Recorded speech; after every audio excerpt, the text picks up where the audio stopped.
সুপ্রভাত বন্ধুরা, কেমন আছো তোমরা সবাই? আশা করছি সবাই ভালো আছো। আমি সুস্মিতার সংসারের নতুন একটি ব্লগে তোমাদের সবাইকে অনেক স্বাগত জানাচ্ছি। বিগত অনেক দিন হয়ে গেল আমি কোনো ব্লগ শেয়ার করছি না। আসলে একটুখানি অন্যরকম রুটিনের মধ্যে দিয়ে আছি বলতে পারো।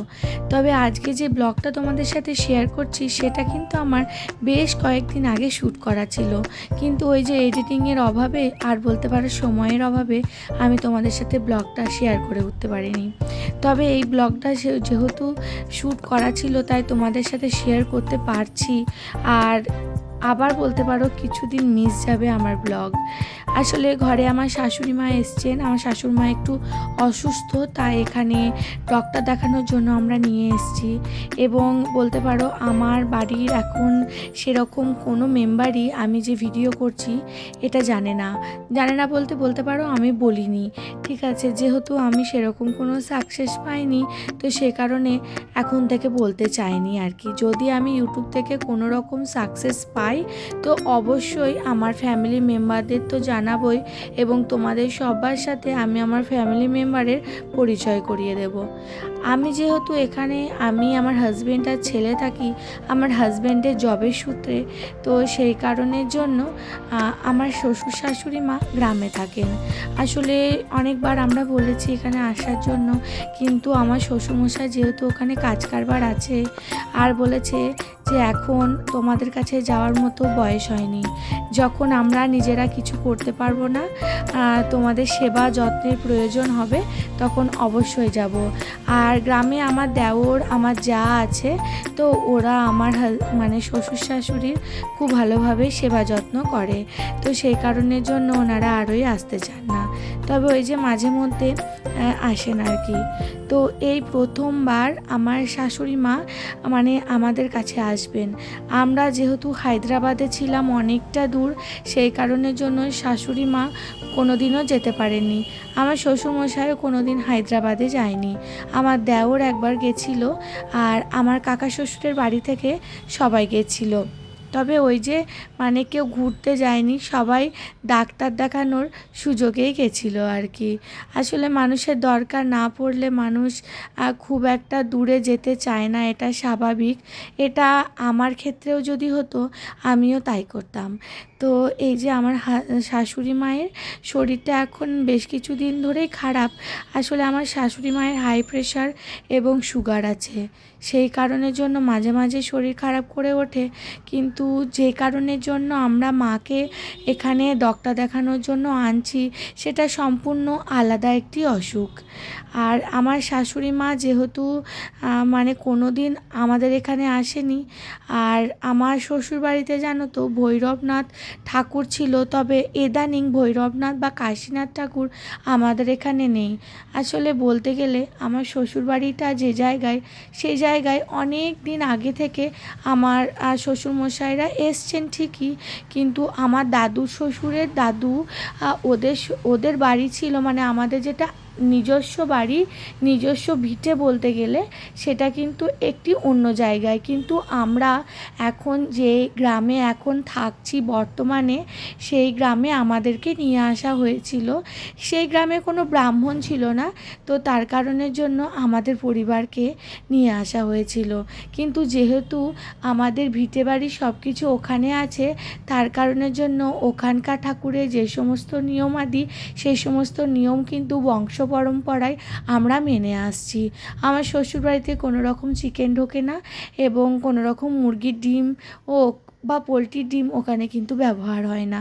তো সেই কারণের জন্য শাশুড়ি মা যেহেতু ওইসব খান না, আর আমার শাশুড়ি মায়ের বাবার বাড়িতেও কিন্তু ওইসব চলে না, যেহেতু শালগ্রাম শিলা আছে সেই কারণের জন্য। আর তার জন্যই শাশুড়ি মা আসবে বলে আমি এই যে ফ্রিজ, মাইক্রোওভেন থেকে শুরু করে সব কিছু ভালোভাবে ধুয়ে পরিষ্কার করে দেব। তবে আমরা যাব হচ্ছে শাশুড়ি মাকে আনতে। আমি বেশ কয়েকদিন আগেই যাব, কারণ আমার বাবার বাড়ি গ্রামে একটি বড় উৎসব আছে, তো সেই কারণের জন্য উৎসবে একটু যোগদান করতে হবে আর কি। আর বেশ কিছুদিন হয়ে গেল আমি বাবার বাড়ি যাই না, তো সে কারণের জন্য আর কি ছেলের পড়াশুনো, পরীক্ষা এসব শুরু হয়ে গেলে না মায়েরা কোথাও যেতে পারে না, তখন সেটাই বেশি প্রায়োরিটি হয়ে ওঠে জানো তো। আর ছেলে এখন যেহেতু মানে স্কুল কামাই করা একদমই আমার পক্ষে পসিবল নয়, আমার ফার্স্ট প্রায়োরিটি আমার ছেলে, তার স্কুল, তার পড়াশুনো, আর সে এইগুলো বলতে পারো আমার সেকেন্ড প্রায়োরিটি। আর আমি বেশ কিছুদিন আগেই চলে যাব হাজব্যান্ড সানডেতে গিয়ে, মানে 1 তারিখ সানডেতে গিয়ে আমার শাশুড়ি মা আর আমাদের সবাইকে একসাথেই নিয়ে আসবে।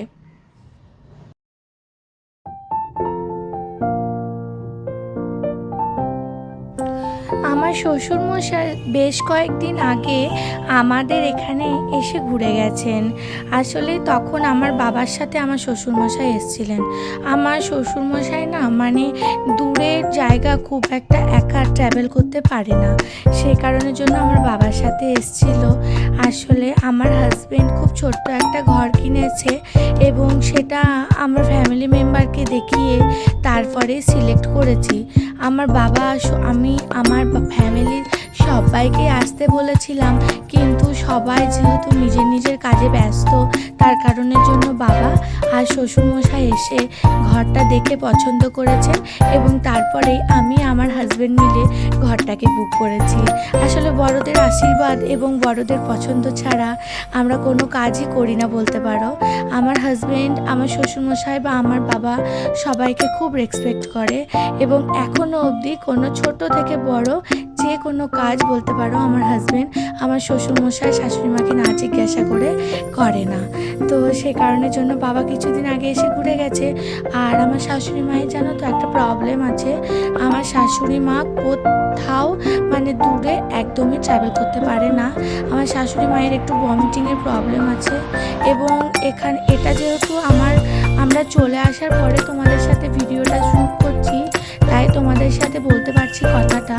মানে যখন আমরা মাকে নিয়ে এসেছি গাড়িতে, বলতে পারো মানে মা এতটা পরিমাণে অসুস্থ হয়ে পড়েছিল, এত ভমিটিং করেছে, শেষবারে যে ভমিটিংটা করেছে ওটা মা নিজে থেকে মুখ দিয়ে বের করতে পারছিল না, মানে এতটাই কষ্ট হয়েছে। এবং কিন্তু মানে আমরা দেখলাম যেহেতু আমার শাশুড়ি মায়ের একটু বড় ধরনেরই প্রবলেম দেখা দিয়েছে, তাই ওটা গ্রামে ফেলে রেখে বাড়তে দেওয়ার কোনো মানেই হয় না। যেহেতু আমরা একটা ভালো জায়গায় আছি, আমাদের দেখানোর যথেষ্ট সামর্থ্য আছে, সে কারণের জন্য আমরা ফেলে রাখার মতো ডিসিশন আমরা ওই বোকামোটা করিনি। আমার শাশুড়ি মা কিছুতেই আসতে চাইছিল না, শুধুমাত্র ওই ট্র্যাভেলের ভয়েই, না হলে ছেলে বৌমার কাছে কোন মায় না আসতে ভালোবাসে, তাই না? কিন্তু ওই যে ওই ভমিটিং অসুস্থতার ভয়ে মানে আসতে চাইছিল না আর কি। তো তারপরে অনেক কষ্ট করে মাকে এখানে নিয়ে আসা হয়েছে এবং ডক্টরও দেখানো হয়েছে, মোটামুটি এখন একটু প্রবলেম সলভ। তবে সুগারটা অনেক বেশি হাই হয়ে গেছে, যেহেতু একটু টেনশন করেছে কিভাবে যাব। আর একটা দুঃখের জনক ঘটনা ঘটেছে জানো তো, আমাদের বাড়িতে আমার একটা দেওর খুব অসুস্থ। তো ছোট থেকে যেহেতু আমার মানে শাশুড়ি মা কোলে পিঠে করে মানুষ করেছে, তার এরকম অবস্থা দেখে মানে আমাদের সবার খুব মন খারাপ করে। তো সেই কারণের জন্য আমার শাশুড়ি মা ওটা নিয়েও প্রচণ্ড টেনশন করে, রাত্রিবেলা ঠিকমতো ঘুমায় না, তার কারণের জন্য সুগারটা অনেক বেশি হয়ে গেছে। এবং ডক্টর যাকে আমি দেখিয়েছিলাম তিনি ইমিডিয়েটলি মানে সুগারের ডক্টরের সাথে কনসাল্ট করতে বলেছে। তো আমরা সুগারের ডাক্তারের খোঁজ করছি এখানে ভালো, তো তারপরে দেখিয়ে নেব। আর এই যে আমার হাজব্যান্ডের যেহেতু সকালবেলা ওই যে রান্নাবাড়ি করতে হয়, ছেলে স্কুলে চলে গেছে, হাজব্যান্ডও অফিসে চলে গেছে খাওয়া দাওয়ার পরে, এবং তারপরে আমি ঘরের কাজকর্মগুলো সেরে নিচ্ছি। কালকে যেহেতু আমি বেরিয়ে যাব, তাই সমস্ত কাজকর্ম আমাকে আজকের মধ্যেই কমপ্লিট করে নিতে হবে। প্রথমে ওই ঘরের বিছানা চাদরটা ভালো করে ঝেড়ে আর কি রেখে আসলাম, তারপরে এই দিকের বিছানা চাদরটা ভালো করে ঝেড়ে নিচ্ছি। এই ঘরটা না খুব একটা ইউজ হয় না, ওই শুধুমাত্র ছেলেকে একটু পড়াশোনা করাই এই ঘরে। দুপুরবেলা কোনো দিনও যদি ইচ্ছা করে আমি একটু রেস্ট নিই আর কি। আর আমি এডিটিংও মাঝে মাঝে এই ঘর থেকেই করি। তো এই ঘরটা এইসব কাজের পারপাসেই আর কি ইউজ হয়। কিন্তু যখন ঘরে গেস্ট আসে, যেমন আমার মা বাবা এলো বা আমার শ্বশুরবাড়ি থেকে কেউ এলো, তখন তো আরেকটা ঘরের দরকার হয়। তো তার জন্য আর কি এই ঘরটা আমাদের তখন ইউটিলাইজ হয়ে যায়। আর এরপরে দেখতে পাচ্ছ ফ্রিজটা না আমি অফ ক্যামেরাতে পরিষ্কার করে নিয়েছি এবং এখন মাইক্রো ওভেনটা ভালো করে মুছে নিচ্ছি। ওই যে বললাম যে চিকেন ঢোকে না, তার কারণের জন্য আমরা যেহেতু এখানে চিকেন আর কি ব্যবহার করি, চিকেনের অনেক আইটেম বানাই মাইক্রো ওভেন থেকে, তাই ভালো করে মুছে নিচ্ছি। এই যন্ত্রটা তো আমি ধুতে পারবো না, আর আমার একার পক্ষে সেটা পসিবল নয়, আর আমার হাজব্যান্ডের কাছে টাইম নেই, তো সেই কারণের জন্য আমি এইভাবে মুছে নিচ্ছি। আর যেহেতু আমার অনেক সকালে রান্না হয়ে যায় আর মা মানে আসবে, তো ঠান্ডা ঠান্ডা হয়ে যাবে খাবারগুলো, তাই ভাবলাম এখানে কিছু গরম টরম করে দেবো খাবারগুলো, তার কারণের জন্য এখানটা আর কি ভালো করে মুছে নিচ্ছি।